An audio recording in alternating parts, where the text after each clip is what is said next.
you know, look, I'm running against somebody who was a Secretary of State for 4 years, period, end of discussion. That means she has a great deal of experience, and I don't deny that. But foreign policy is not just experience, it has to do with judgment as well.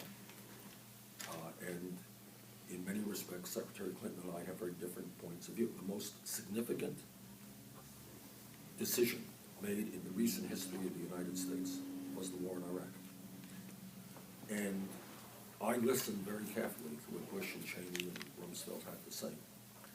And if you go to the record, I urge you to do though, just Google Bernie Sanders, Iraq war, read my speech on the floor of the House, and I tell you without much pride or joy that a lot of what I predicted and feared would happen did happen. All right, that was my judgment. Read what Hillary Clinton said. So experience is fine.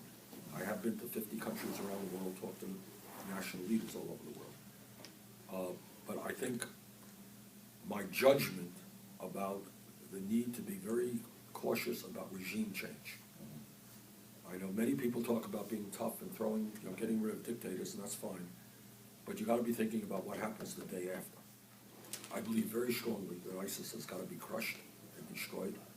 But I think we have to be smart about how we do it. I think it has to be done through a coalition, not through the United States alone. So put me down there as somebody who will resist as strongly as possible the United States getting involved in unilateral action, boots on the ground, in Syria or back in Iraq, and in perpetual warfare. The answer is a coalition consisting of the major powers of the world supporting, providing air support, other types of support to Muslim troops on the ground. The guy in the region who has made the most sense to me is King Abdullah of Jordan. And what he has said very loudly and clearly is, we, the Muslim people, have got to destroy ISIS because they are hijacking our religion. When he says this is a war over the soul of Islam, and the only people who can destroy ISIS are Muslim troops. Now, yes, everybody knows. What I do think, and sometimes I think the media misses the boat, is we are a smart enough people that we can actually do two things at the same time. We can't forget about the collapse of the American middle class, massive income and wealth inequality, a corrupt campaign finances. All we can't talk about that. No, it's all ISIS 24/7. I don't think so. You got to do both. I think. Oh, sorry. But are they linked? I mean, a couple weeks ago on Meet the Press, you talked about, kind of made a pitch to Trump supporters, right? Yeah. And I think that you talk about kind of his use of, we call him demagogue, his use of kind of this. Is that the term you used, or is that the term I used? I don't know. I have to go back and look. It might be the term I use. Okay. I'm sorry, but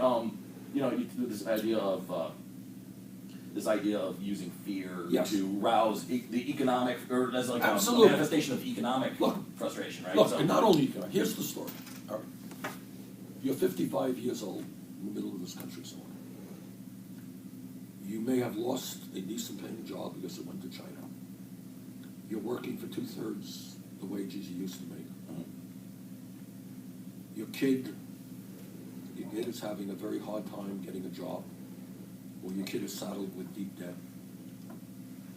Your wife is working incredibly long hours. Maybe your marriage is strained because everybody is working really hard. You see ISIS, what they're doing. You see San Bernardino. And you're angry. You're really angry. You're angry and you're frustrated and you're wondering why after a lifetime of work you got nothing in the bank for retirement. Seeing jobs go abroad. Seeing your kid in trouble. And Donald Trump comes along and he says, hey, I got the solution. It's Mexicans. Or it is Muslims. That's the problem. We're going to bar Muslims from coming into this country. We're going to build a 5,000-foot wall with Mexico, and we're going to throw 11 million people, undocumented people, out of the country, and that's going to solve your problem. All right. Hey, count me in. When's the next Trump rally? I'm going. So I think there is a lot of anger out there, justifiable anger. I mean, statistically, I always bore people with statistics. The median male worker, the guy right in the middle of the American economy today, in inflation-adjusted dollars, is making $700 less than he made 41 years ago. What do you think about that? So if you're that guy, or you see that around you, you're angry and you're confused. Why is it going on? Trump is telling us that it's the 11 million undocumented or Muslims coming into America. It's a very simple answer. Obviously, it is totally wrong. So how do you convince those people that it's incorrect? That's right. Now, what our job is to say, you know what? If you're working longer hours for low wages and your kid can't afford to go to college or can't find a job, you're right to be angry.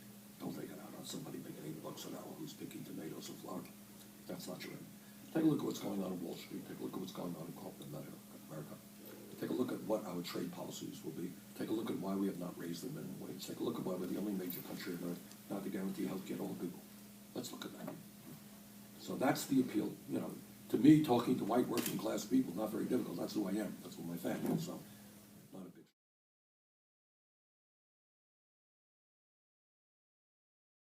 My style will be yes, where we can negotiate and work well, I will do that, and I have. 2 years ago, I helped John McCain, by the way, to pass the most significant veterans health care bill in the modern history of this country. I can do that, and I will do that. But if Republicans continue simply to represent the wealthy and multinational corporations, the antidote to that is to rally the American people. I will use that bully pulpit. We will do that. Okay? And then when millions of people say, by the way, you are going to raise the minimum wage, you guys are out of a job, they will raise the minimum wage. That's old-fashioned politics. So that you think that translates to votes now on the House floor? Oh, yeah. You kidding me? If millions of young people are emailing or calling up their senators or their House members and saying, you know what, I'm not going to graduate college $50,000 in debt. You better pass this legislation. You know what will happen? They'll pass the So legislation. millions of young people voted for Barack Obama. Pardon me? Millions of young people They voted for Barack Obama, and you've kind of seen the Congress go the other way. All right. And let me just respond to that. As a friend of Obama's and a strong supporter in many ways of Obama, I think the mistake that he made after running the most brilliant campaign in the modern history of America is, to a significant degree, he said to those people in Iowa and elsewhere, thank you for your support. I will go alone from here. I'll negotiate with them. I won't make that mistake.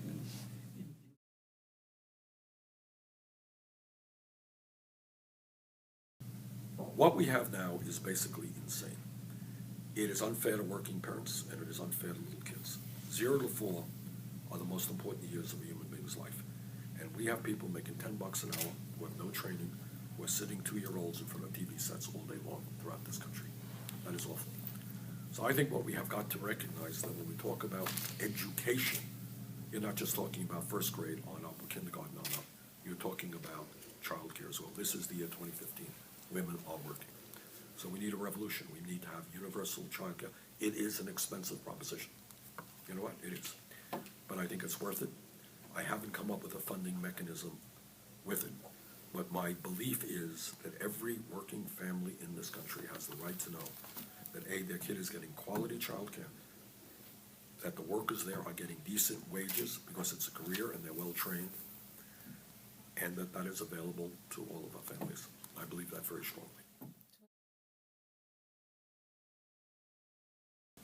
In the Congress and in the Senate by the Congress, I voted to strengthen and expand the instant background check. So if you want to buy a gun, we're going to know whether you have a criminal background, whether you're mentally unstable.